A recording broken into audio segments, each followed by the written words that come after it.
जय गुरुदेव। प्रतिदिन के विचार। स्वामी जी के डायरी के पन्ने।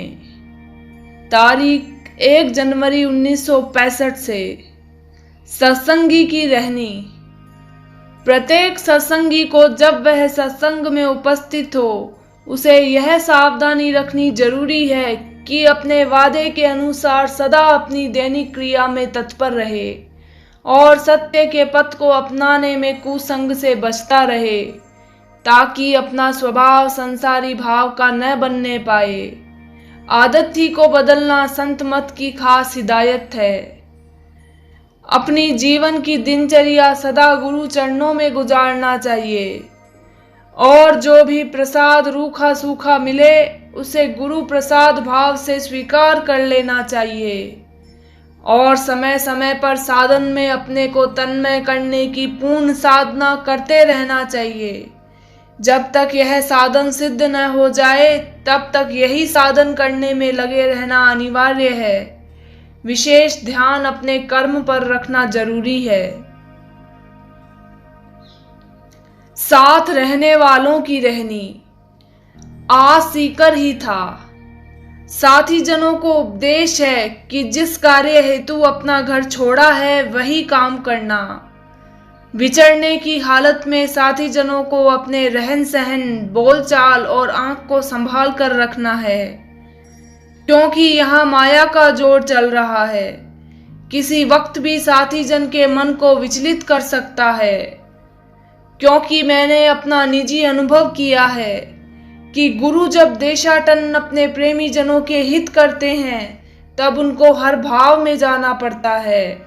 गुरु के निकटवर्ती साथी अपनी कल्पित बुद्धि से कुछ का कुछ समझता है और अभाव अवस्था में आकर के बैठने उठने, खाने पीने, बोलने सोने में लापरवाही करता है। इसका परिणाम यह होता है कि साधक की साधना और भाव की बुद्धि सुस्त और कुंद हो जाती है। इससे निकटवर्ती साथी साधना में सुस्त होकर गुरु की हर क्रिया से महरूम रहेगा, यानी दया न पा सकेगा। गुरु के साथ चुस्त और होशियार रहना जरूरी है।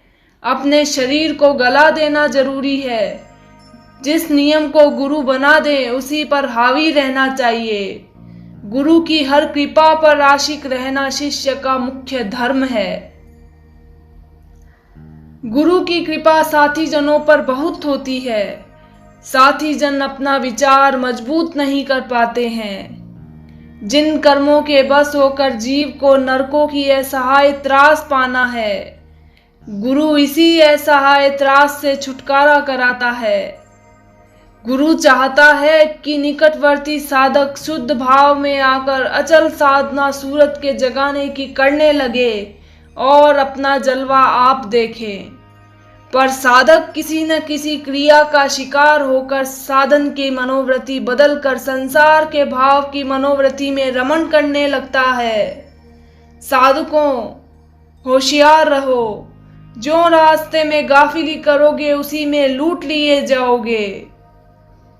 निगुरा मुझको ना मिले, पापी मिले हजार। एक निगुरे के शीश पर लख पापियों का भार। आज का जमाना, हर मनुष्य अपनी भावना में आजाद हो गए हैं। जैसे चाहे देखें, सुने, बोलें और बरतें, कर्म भी आजाद। इसी से संसार में पाप हो रहा है। अनाचार तो इतना फैल गया है कि आदमी के रोम रोम में बस गया है।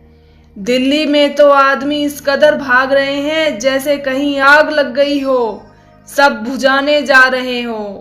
कोई किसी का साथी नजर नहीं आता है। हर आदमी पैसे के पीछे पड़ा है। हाय पैसा कैसे आवे। औरतें चिल्लाती है कि जल्दी चूड़ियां और हार साड़ियां लाओ। यही आवाजें शहरों में उठ रही है। इन्हें कहाँ फुर्सत जो महात्मा की आवाज सुने। इनके ऊपर मुसीबत का पहाड़ टूटने वाला है। आ रहा है जमाना साधुओं का बोलबाला होगा।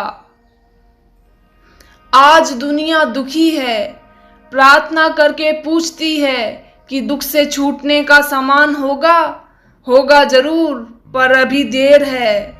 जब दुख की सीमा का अंत होता है, हद उसी वक्त दुख विसर्जन की सूचना होती है और सुख पाने का आह्वान होता है। आएगा वह वक्त जरूर, पर समय पर। एक आदमी का प्रश्न है कि क्या होगा, दुनिया खत्म होगी, कब होगी? 30 वर्ष है, इसी में पाप बढ़ेंगे, आबादी कम होगी, मुल्क के मुल्क खत्म होंगे, मनुष्य को बैठने की जगह नहीं रहेगी।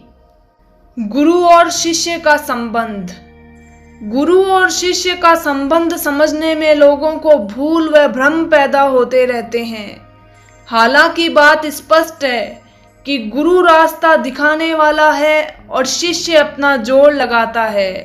शिष्य क्या करे, जैसा रास्ता उसे दिखता है वैसा बयान करता है, परंतु यह समझता सही है कि शिष्य कुछ समझता नहीं है। होगा वही जो गुरु की ताकत से होगा। शिष्य अपनी दखल उसी वक्त पावेगा जब मेहनत करेगा। गुरु की ताकत से शिष्य ऊपर चढ़ेगा जरूर, परंतु शिष्य की सूरत ऊपर के स्थान पर नहीं ठहर पावेगी। उसका कारण यह है कि अपनी मेहनत से सूरत टिकने का रास्ता बना लेती है। इसीलिए गुरु कृपा लेकर मेहनत करो।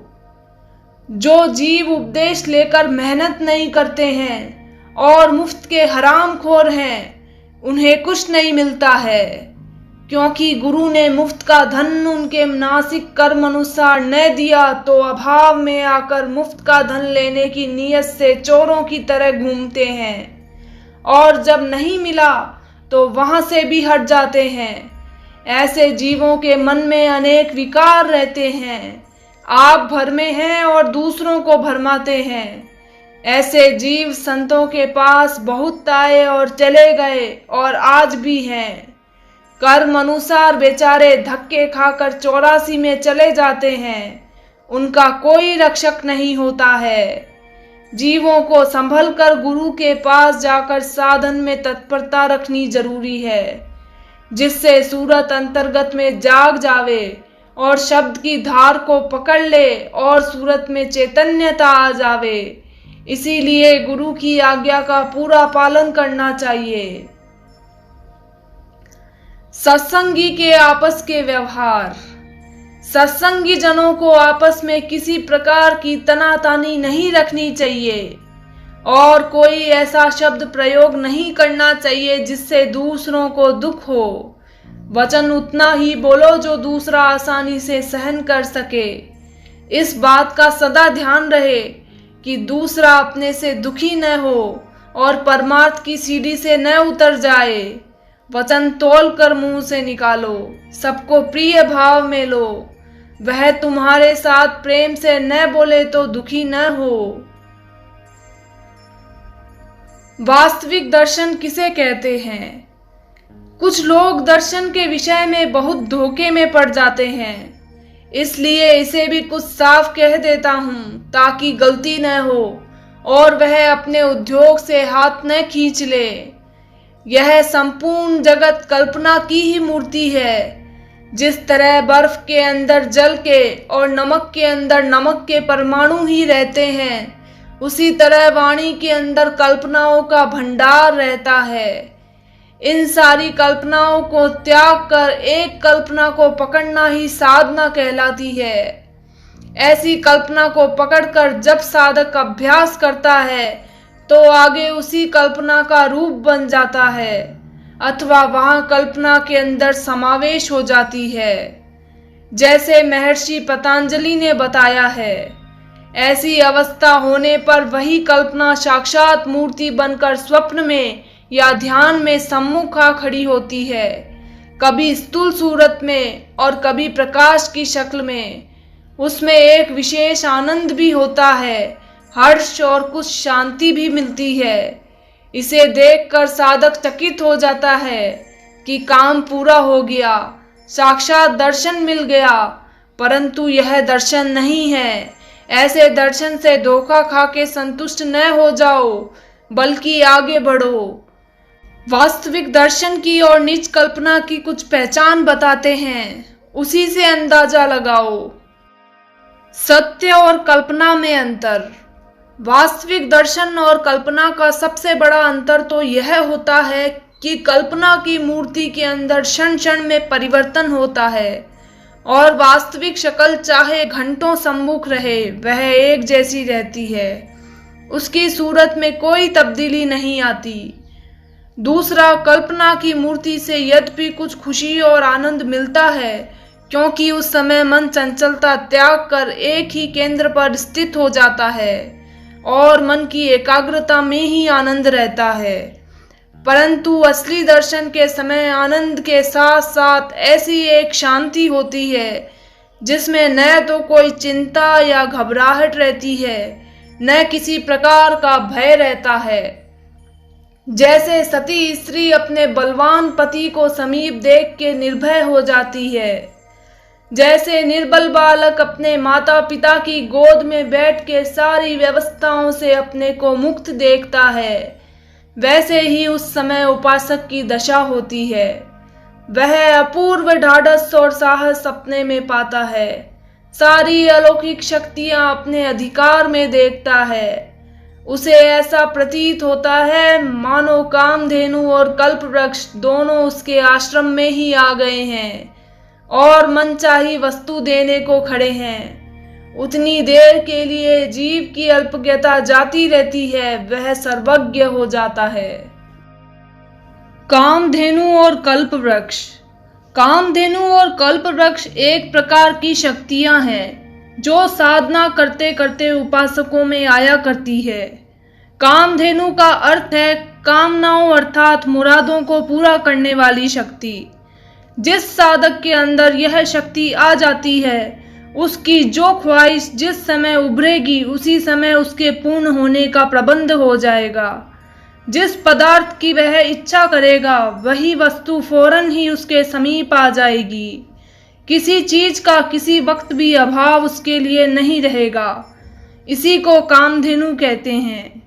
दूसरी शक्ति कल्पवृक्ष कहलाती है। यह कल्पना शक्ति है।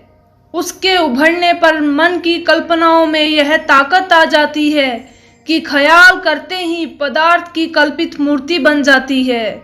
जैसे मैदान में खड़े होकर उसने यह संकल्प किया कि यहाँ बड़ा उत्तम महल जिसमें आराम के सारे सामान मौजूद हो अभी बन जाए, तो फौरन ही उसके दिल के नक्शे के मुताबिक वहाँ महल दिखाई देने लगेगा और उसमें उसके मर्जी के अनुसार सारे सामान होंगे। पहली को इच्छा शक्ति और दूसरी को कल्पना शक्ति कहते हैं। यह जरूरी नहीं कि मनुष्य के अंदर यह दोनों शक्तियां एक साथ आ जाए। किसी किसी को एक कामधेनु ही मिलती है और किसी को कल्पवृक्ष और किसी को दोनों ही। देवर्षि वशिष्ठ और महर्षि भारद्वाज को दोनों प्राप्त थी। इन्हीं की सहायता से उन्होंने चित्रकूट जाते समय महाराज भरत का आतिथ्य सत्कार किया था और एक रात के लिए संपूर्ण स्वर्ग की रचना कर डाली थी। विश्वामित्र जी ने इसी कल्पवृक्ष के सहारे दूसरे ब्रह्मांड की रचना की थी और उसमें मनुष्य, पशु, पक्षी, देवता, दैत्य सभी बना डाले थे। अब भी गुरु कृपा और उद्योग से मनुष्य ऐसी सामर्थ्य पा सकता है। स्वभाव परिवर्तन। सबसे बड़ा अंतर स्वभाव परिवर्तन का होता है। वास्तविक दर्शन के पश्चात मनुष्य एकदम बदल जाता है। उसका रहन सहन, उसका दूसरों के प्रति व्यवहार, उसके अंदर के भाव व वृत्तियां कुछ और हो जाते हैं। बहुत से लोग कहते हैं कि आज हमको भगवान के साक्षात दर्शन हुए, परंतु आगे चल के स्वभाव और व्यवहार वैसा ही दिखाई दे जैसा कि पहले था, तो समझ लेना चाहिए कि यह दर्शन नहीं कल्पना थी। कई लोग ऐसी ही डींग मारते हैं और कहते फिरते हैं कि हमें दर्शन हो गया, परंतु काम, क्रोध, लोभ, मोह, ईर्ष्या इत्यादि उनके अंदर दुर्गुणों का प्रकोप दिखाई दे रहा हो तो ऐसा समझना कि या तो प्रतिष्ठा कराने और महात्मा कहलाने के लिए झूठ ही ऐसा कह रहे हैं या शुद्ध भाव से ऐसा कहते हैं तो अपनी कल्पित मूर्ति से ही इन्हें धोखा हुआ है। दर्शन के बाद मनुष्य देव समान हो जाता है। अवगुणों के लिए उसके अंदर स्थान ही नहीं रहता। शांति और तृष्णा रहित उसका मन बन जाता है। यह सब ऐसे भेद हैं जिनमें साधकों को अपनी जांच करने में आसानी हो सकती है। धोखा खा के अटके रहने में अपनी ही हानि होती है। इसीलिए यह सब हमने बताया है। जब तक गुरु से सनद न मिल जाए और वह पूर्ण ना कह दे तब तक विद्यार्थी ही समझना और विद्या के लिए कोशिश करते रहने में ही भलाई होती है। अहंकार आ गया तो हानि ही हानि है। इस दैत्य से बहुत बचने की जरूरत है। आगे उपासना का वह मुख्य साधन जिससे रीछ के भगवान वश में होते हैं और दर्शन देते हैं बतलाएंगे। पर गुरु प्रसन्नता पर दर्शन स्थिर होगा। बगैर गुरु के बिना दर्शन सदा कल्पित होते रहेंगे और मन स्थिर न होगा। अरे मन, तू अनहद शब्दों को सुन जो तेरे में हो रहे हैं। गुरु ने आकर सब जीवों को उपदेश दिया है कि शब्द सुनो जो परम पिता परमात्मा की आवाज हो रही है। जब शब्द सुनाई देने लगे तो तुम मन और सूरत को शब्द के साथ जोड़ दो। उन्हीं शब्दों में अमृत चूता है। मन को और सूरत को पीने दो। पीते पीते यह मन तृप्त हो जाएगा। तब तुम सूरत को नाम के साथ रद्द कर दो। एक चक्र तीसरे तिल पर है। जब वह चक्र घूमता है उस समय साधकों गुरु हिदायत से उसी चक्र को उल्टा कर लो और उसके साथ मन सूरत को कर दो ताकि सूरत अपनी वास्तविक शक्ति पा जावे। चक्र के खुलते ही शब्द धुन खुल जाती है और सुनाई देने लगती है। शब्दों में अनेक पदार्थ है। जब तक ये धुन नाम नहीं प्राप्त होते हैं तब तक साधक की सूरत की गति नहीं होती है। संत सतगुरु की हिदायतें हैं कि बगैर सत्संग के नाम नहीं मिलेगा। जगत के भोग रोग। जगत के भोग और रोग तब जावेंगे जब जीव गुरु की शरण पकड़ लेगा। बगैर गुरु के किसी ने आज तक प्रभु को नहीं पाया जो सबका सृजनहार है। और बगैर नाम के धीरज कैसे आवे। जब शब्द तुम्हें गुरु कृपा से सुनने को मिले तो तुम अपनी सूरत को मन इंद्रिय घाट से हटाकर शब्द के साथ लगा दो। मन इंद्रिय सदा जीव को तन में भरमाती रहती है। जीव इसी में भूला हुआ हाय हाय कर लोग जीवन बर्बाद कर देते हैं, परंतु आज तक कर्ता की खबर नहीं पाई।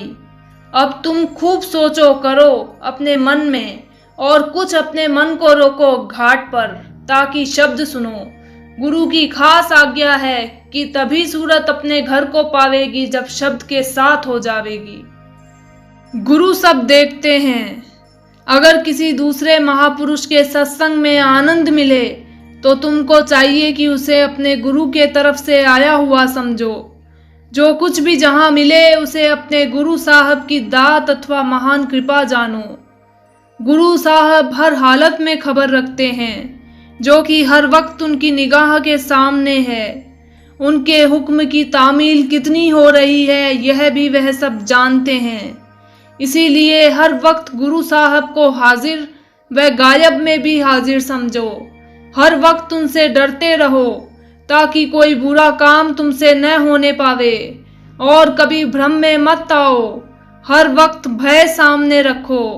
हमेशा समझते रहो कि गुरु यहीं उपस्थित है और हमें देख रहे हैं, परंतु किसी कारण से या हमारे पूर्व स्वभाव अनुसार दोष हम पर प्रकट नहीं करते हैं।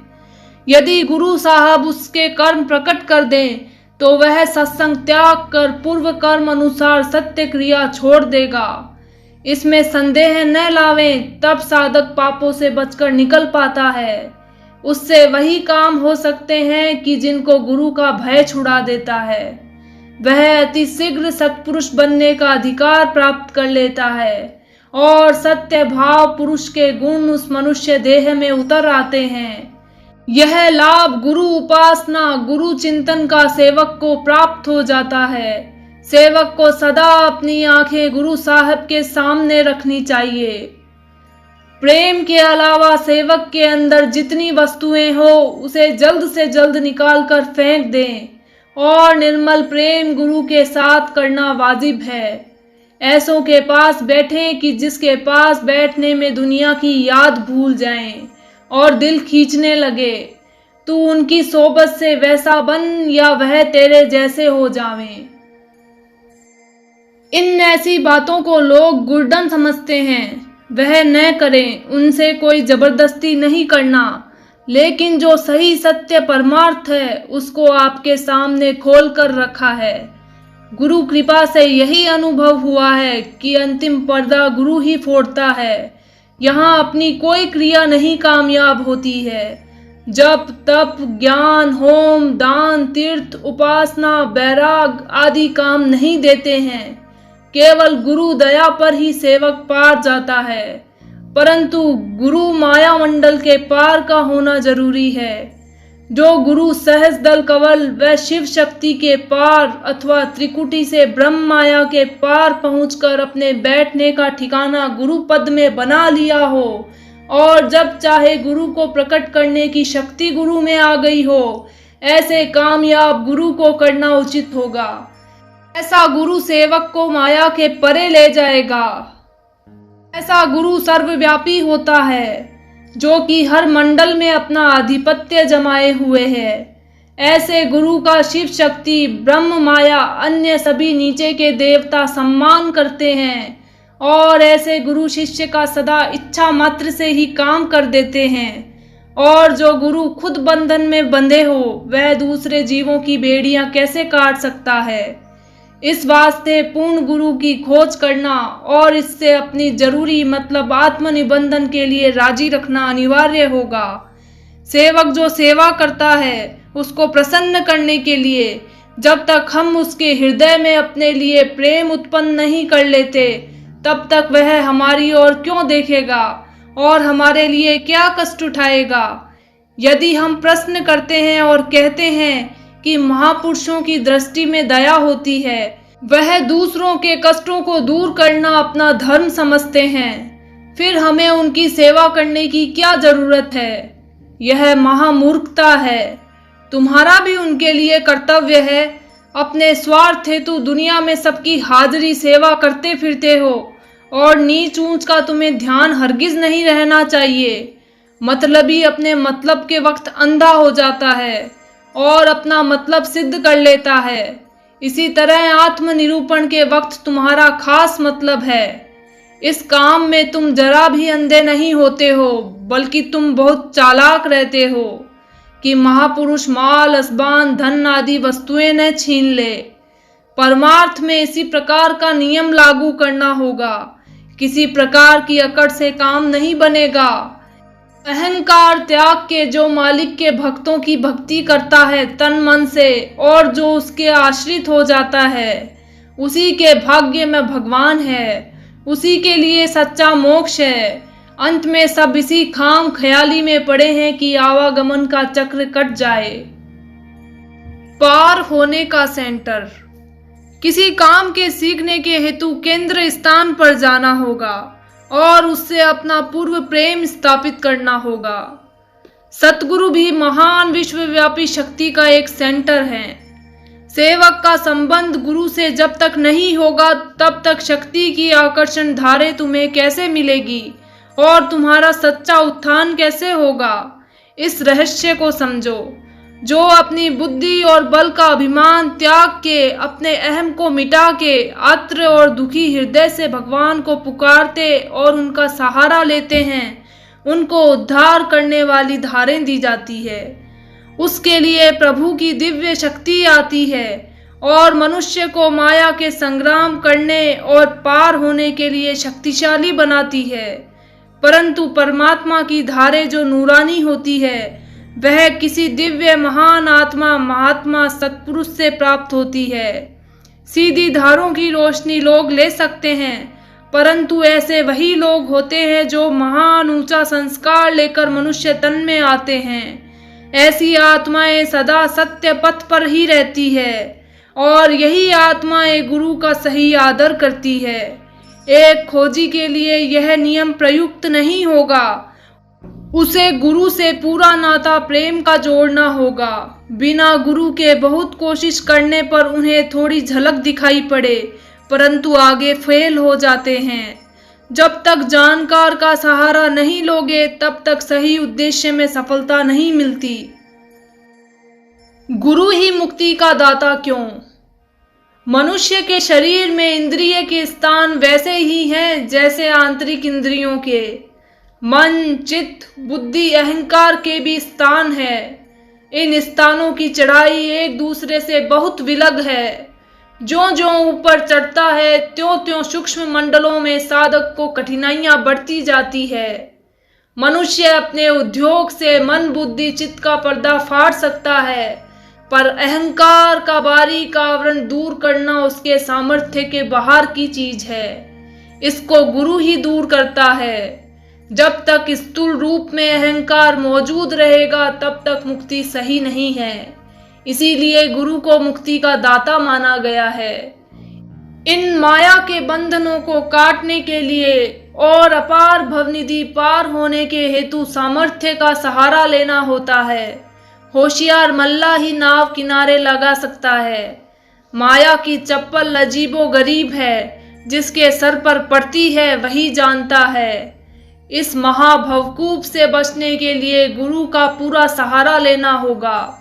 गुरु तुम्हारा हो और तुम गुरु के हो, बेड़ा पार है।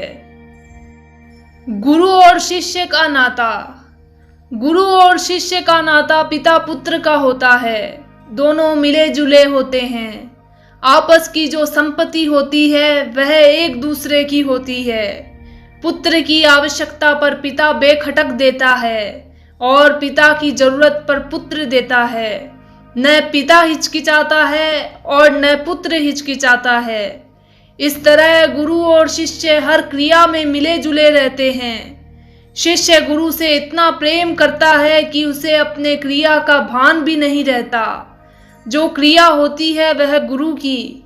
ऐसे शिष्य को कुछ नहीं करना है, परंतु शिष्य ऐसा बिरला नजर आता है।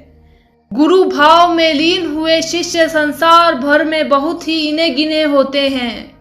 गुरु की कृपा देखो कि चंद दिन में हमारा जीवन बदल दिया, अपना रंग चढ़ा के अपना कर लिया, और ऐसा रंग चढ़ाकर अपना किया कि अब छूटता ही नहीं है। और देखो गुरु की कृपा कि न जप किया न तप किया और न कोई प्रक्रिया की, न लंगोटी लगाई और न वन को गए, न घर गृहस्थी का कोई व्यवहार छोड़ा। जैसे तब थे वैसे अब भी हैं, पर संत सतगुरु की दी हुई एक वस्तु अवश्य है कि जिसके लिए बड़े बड़े तपस्वी तरसते हैं। यह केवल गुरु कृपा से हुआ है। हम कहा करते हैं कि जैसे भी बनो गुरु को अपना बना लो, यही पार होने की सर्वोपरि कुंजी है। सब क्रिया साधन भजन थोते हैं, कुछ ऊंचे स्थानों तक जाते हैं, परंतु अंत में गुरु सहायता ही पहुंचाती है। कैसे शिष्य? गुरु से प्रेम करना दस्तूर है, पर ऐसे शिष्य जो अपने भाव व क्रिया को गुरु प्रेम की क्रिया में लय कर देते हैं, तो वह प्रेम क्रिया ही शिष्य को गुरु स्थान पर पहुंचाती है। ऐसे शिष्य सर्वस्व गुरु पर कुर्बान करने को तैयार है, और ऐसे शिष्य पतंगे बनकर गुरु के चारों ओर मंडराया करते हैं, जैसे दीपक के चारों तरफ पतंगा घूमता रहता है। बिना गुरु के उन्हें चैन नहीं मिलती, परंतु ऐसे आशिक मिजाज शिष्य हजारों में एक दो ही होते हैं। दिखने में शिष्य की बहुत बड़ी तादाद होती है, पर हजारों में एक दो होते हैं। हजारों तो अपना इहलोक परलोक की लालसाओं को लेकर आते हैं। अपना मतलब गांठने के लिए गुरु की आवभगत करते हैं। गुरु से उनका कोई स्नेह नहीं होता है, न एकत्व भाव उनके अंदर आता है। तन धन से जो सेवा उनकी करते हैं उसमें भी उनका अर्थ छुपा रहता है। यह सबसे नीचे दर्जे के माने जाते हैं। गुरु उनको दुत्कारता नहीं है, कोई साधन भी उनसे छुपाता नहीं है, पर अपना समझता भी नहीं है और हमेशा उनकी ओर लापरवाह है और चौकन्ना रहता है। दूसरे वह लोग होते हैं जो प्रेम भी करते हैं, अपना भी समझते हैं, पर अपने आराम को नहीं छोड़ना चाहते। जो चीज इनकी है, जो काम में आती है, उनको यह नहीं छोड़ना चाहते। इफरात वस्तु अपनी जरूरत से ज्यादा बची है, उसे गुरु को भेंट में देना चाहते हैं और मन में आपा बांध लिया कि गुरु के साथ हमने बहुत बड़ी सेवा की है। यदि गुरु भाव प्रकट न हुआ तो सत्संगी जनों के साथ यह भाव पैदा हो जाता है कि मैं बहुत बड़ा गुरुमुख सेवादार हूँ, और सत्संगी जनों को अपनी सेवा से नीचा समझना यह विचार प्रकट हो जाता है। अंत में मान प्रतिष्ठा का रूप सामने प्रकट हो जाता है। सत्संगी जनों को हिदायतें। हर सत्संगी अपने को छोटा समझें और जो भी सेवा गुरु के प्रति हो या संगत के लिए करता हो, उसको यह समझकर करें कि गुरु हमारा हिसाब चुका रहे हैं। वे इस प्रकार या तो दिलाते हैं या वापस कराते हैं। कहानी। किसी शहर में एक साहूकार और दूसरे शहर में एक मजदूर आदमी रहता था। साहूकार वह साहूकार था जिसका कर्ज बहुत से मनुष्यों पर लदा हुआ था, जो कि पूर्व जन्म का था, जिसका हिसाब कई जन्मों में लेना था। दूसरा मजदूर उसी साहूकार के यहाँ नौकरी करने किसी के जरिए से पहुंच गया। साहूकार मजदूर से दिन भर काम लेता था और रात को 2 बजे तक सोने नहीं देता था। इतने पर भी मजदूर को 3 बजे तक जगा देता था और सुबह उसे बुलाकर बहुत बुरी तरह डांटता था। कहता था कि तुमने कुछ काम नहीं किया। बेचारा मजदूर लाचार था। रोज सोचता, कहाँ जाऊं, हमारे लिए यही घर है। उसी समय एक महात्मा उसी मोहल्ले में आ पहुंचे और उनका सत्संग जारी हुआ। साहूकार अपनी हबिस पूरी करने हेतु अशांत रहता था और मजदूर अपनी गरीबी से तबाह था। दोनों अपने अपने मर्ज में फंसे थे। सुना कि पहुंचे हुए महात्मा आए हैं, हर मर्ज की दवा देते हैं। मजदूर अपनी गरीबी दूर कराने पहुंचा और साहूकार यह इच्छा लेकर पहुंचा कि हमें धन प्राप्त हो जावे। यह भाव लेकर दोनों महात्मा जी के पास पहुंचे। इन दोनों के पहुंचते ही महात्मा जी सत्संग में बोले कि सुनो प्रेमी जनों, लेनदार और देनदार असाध्य मरीज आ पहुंचे हैं। महात्मा जी के सत्संग में लाखों की भीड़ होती थी। महात्मा जी ने साहूकार को सारे सत्संग का हेड कैशियर बनाया और कहा कि तुम मनमानी रुपया खर्च करो, तुमको पूरा अधिकार है। और मजदूर से महात्मा जी ने कहा कि तुम हेड कैशियर के साथ रहना, जो वे कहें उसे करना। साहूकार रुपया पाकर और साथ साथ बहुत आदर मान सत्संग में पाकर बहुत खुश हुआ और सोचने लगा, मुझे यहाँ मुफ्त में सब चीज प्राप्त हुई है, और शांत हो गया। मजदूर सोचने लगा कि मैं अपने मालिक के साथ हूँ, हर प्रकार का मुझे आराम है। महात्मा जी ने सेवा कराकर उस साहूकार का धन अदा कर दिया और साहूकार ने जिन लोगों को धन दिया था वह धन मान से प्राप्त कर लिया। संत जन हर तरह से जीव के कर्जे को अदा करा देते हैं। जीव अपनी अज्ञानता में यह सूझ नहीं पैदा कर पाता है कि संत जन कितनी भारी दया करते हैं। एक मित्र की कहानी। एक हमारे मित्र थे, उन्हें गुरु महाराज की महिमा सुनाई गई तो उनके अंदर जिज्ञासा जाग गई और गुरु महाराज के पास पहुंचे, उनके मुरीद हुए और साधना प्रारंभ की और ऐसे भाव में आ गए कि घर बार छोड़कर उन्हीं के आश्रम में रहने लगे। तो बहुत ऊंचे विचार के थे, पर उनका दिमाग कम्युनिस्ट था। सदा लाभ के टटोलने में रहा करते थे और जरा सी त्रुटि दिखाई दी कि उसके विरोध में डंका बजा देते थे। यह बात इनकी प्रकृति में थी। इसी उधेड़ बुन में इनके कई साल बर्बाद हो गए। जब पूर्ण रूप से संतुष्ट हुए तब आगे बढ़ सके। इनके दूसरे साथी इनसे आगे निकल गए। उन्होंने अपना साधन पूर्ण विश्वास और श्रद्धा से किया। कौवा शिष्य। इसीलिए गुरु में और गुरु के बताए हुए साधन में शंका और अविश्वास लाना शिष्य के लिए महान हानिकारक है। जो जल्दी ही अथवा तुरंत ही अपनी बुद्धि पर गुरु को तोलना चाहते हैं, उन्हें इस जल्दबाजी से बचने की बहुत जरूरत है। ऐसों को संतों के यहाँ कौवा शिष्य कहा जाता है। यदि मोहन भोग और विष्टा एक ही जगह पर रखे हो तो कौवा अपनी चोंच मारकर मनमानी चीज विष्टा को पसंद करता है और जाकर चोंच बढ़ा देता है। कभी कभी ऐसी दशा भी बीच में आ जाती है। मन की असुरी शक्तियां भी साधक को बीच में दबोच लेती है। गुरु अथवा सत्य पुरुष की ओर से श्रद्धा उसकी हटा देती है। उस समय मन बेकाबू हो जाता है और सब कुछ उससे छुड़ाकर उसे घृणा के फंदे में फंसा लेता है। जय गुरुदेव।